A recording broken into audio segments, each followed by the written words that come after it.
My name's Emerald. 4 years ago, when I was 11, I was adopted into a family that already had 2 sons.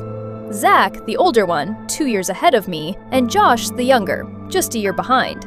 At first, I thought I'd been given a second chance at a real family, but I was wrong. My foster parents were never really around, always traveling, always busy, always somewhere else. So it was just the 3 of us, growing up in the same house, yet somehow drifting further apart every day. We basically raised ourselves, and somewhere along the way, that turned into resentment. Josh and I fought over everything, even the smallest, dumbest things. Silence was never safe. We'd always find a way to argue. But Zach was different. Quiet, always on his own. We only ever saw him at breakfast and sometimes dinner. I never understood why he became that way because when I first arrived, when I had just lost my parents and didn't know how to deal with grief, he was there. Not loudly, not obviously, but in his own quiet way, he stayed. Deep down, I knew he still cared, even if this house had grown cold. Now I'm 15. It was just another Monday morning. I got dressed and went downstairs for breakfast, only to find my brothers already eating. Josh looked up at me and immediately started. "Don't tell me you're actually wearing that princess pink dress to school."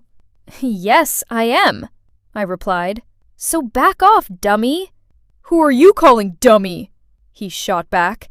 "This isn't elementary school anymore. You're going to get laughed at." Sometimes I feel like they care. They just don't know how to show it.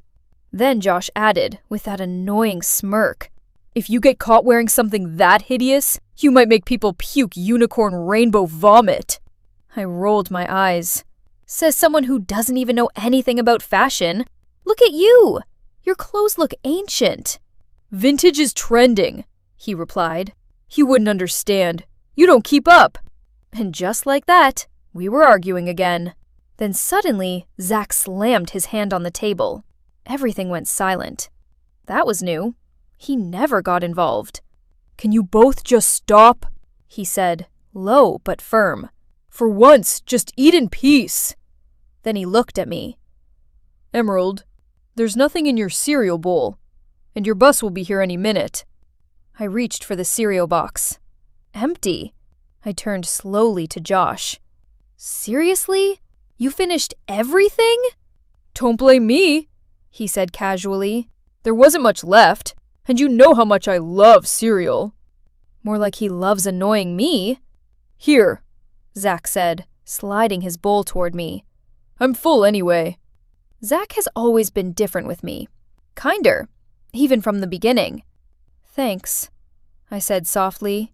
For a moment, I looked into his eyes, and something about the way he looked back felt strange. But I didn't think much of it. After breakfast, I left for school. Our house is usually the 7th stop, so the bus takes a while.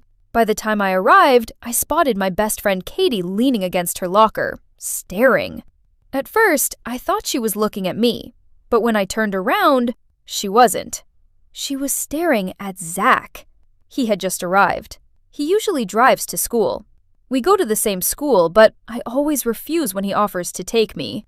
It just feels awkward, sitting in his car. Ever since he came back from his 1-year exchange in Korea, he's changed. Zach has always been popular. A jock, good grades, captain of the basketball team, and yeah, good looking. "My gosh," Katie whispered dramatically. "Your brother is so hot. I'm literally melting." I groaned. "Katie, please," she begged. "Set me up with him." "No," I said immediately.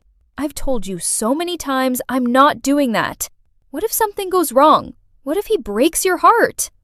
She pouted, but I continued. "Yes, he's good looking, but looks can be deceiving.